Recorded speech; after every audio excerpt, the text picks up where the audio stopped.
BJP ಹಾಲಿ MLA Munirathna ಪ್ರಕರಣಕ್ಕೆ ಸಂಬಂಧಪಟ್ಟ ಹಾಗಿನ ಸಾಕಷ್ಟು ಬ್ರೇಕಿಂಗ್ ಅಪ್ಡೇಟ್ಸ್ಗಳು ಕೂಡ ಲಭ್ಯವಾಗ್ತಾ ಇದೆ. ವಯಾಲಿ ಕಾವಲ್ ಪೊಲೀಸ್ ಠಾಣೆಯಲ್ಲಿ ದಾಖಲಾಗಿದ್ದಂತಹ ಅಟ್ರಾಸಿಟಿ ಕೇಸ್ ಸಂಬಂಧ ಜಾಮೀನನ್ನ ನಿರೀಕ್ಷೆ ಮಾಡ್ತಾ ಇದ್ರು ಮುನಿರತ್ನ. ಎಲ್ಲೋ ಒಂದು ಕಡೆ ಗುರುವಾರವಷ್ಟೇ ಅವರಿಗೆ ಜಾಮೀನು ಮಂಜೂರಾಗಿತ್ತು. ಅದಾದ ಬಳಿಕ ಅದರ ಬೆನ್ನಲ್ಲೇ ಕಗ್ಗಲೀಪುರ ಪೊಲೀಸ್ ಠಾಣೆಯಲ್ಲೂ ಕೂಡ ಅತ್ಯಾಚಾರ ಪ್ರಕರಣವೊಂದು ಮುನಿರತ್ನ ವಿರುದ್ಧ ದಾಖಲಾಗುತ್ತೆ. ಅದಕ್ಕೆ ಸಂಬಂಧಪಟ್ಟ ಹಾಗೆ ಯಾವಾಗ ಜೈಲಿನಿಂದ ಬಿಡುಗಡೆ ಆಗ್ತಾ ಇದ್ರು ಮುನಿರತ್ನ ಮತ್ತೆ ಪೊಲೀಸರ ವಶಕ್ಕೆ ಹೋದ್ರು. ಈಗ ನ್ಯಾಯಾಂಗ ಬಂಧನ, ಅದರಲ್ಲೂ ಕೂಡ ಕಗ್ಗಲೀಪುರ ಪೊಲೀಸ್ ಠಾಣೆಯಲ್ಲಿ ದಾಖಲಾಗಿದ್ದಂತಹ ಅತ್ಯಾಚಾರ ಪ್ರಕರಣಕ್ಕೆ ಸಂಬಂಧಪಟ್ಟ ಹಾಗೆ ಮುನಿರತ್ನ ಮತ್ತೆ ನ್ಯಾಯಾಂಗ ಬಂಧನದಲ್ಲಿರುವಂತಹದ್ದು.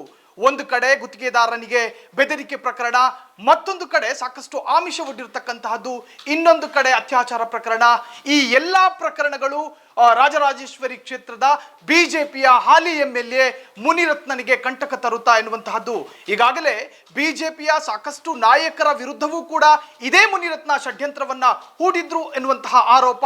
ಈ ಎಲ್ಲ ಆರೋಪಗಳ ನಡುವೆ ಈ ಕಾನೂನು ಕಂಟಕ ಅಥವಾ ಈ ಕಾನೂನು ಚಕ್ರವ್ಯೂಹದಲ್ಲಿ ಈಗ ಬಿಜೆಪಿಯ ಹಾಲಿ ಎಂಎಲ್ಎ ಮುನಿರತ್ನ ವಿಲವಿಲ ಒದ್ದಾಡ್ತಾ ಇದ್ದಾರೆ ಎನ್ನುವಂತಹದ್ದು ರಾಜಕೀಯ ವಲಯದಲ್ಲಿ ಅಲ್ಲೋಲ ಕಲ್ಲೋಲ ಸೃಷ್ಟಿ ಮಾಡಿದೆ.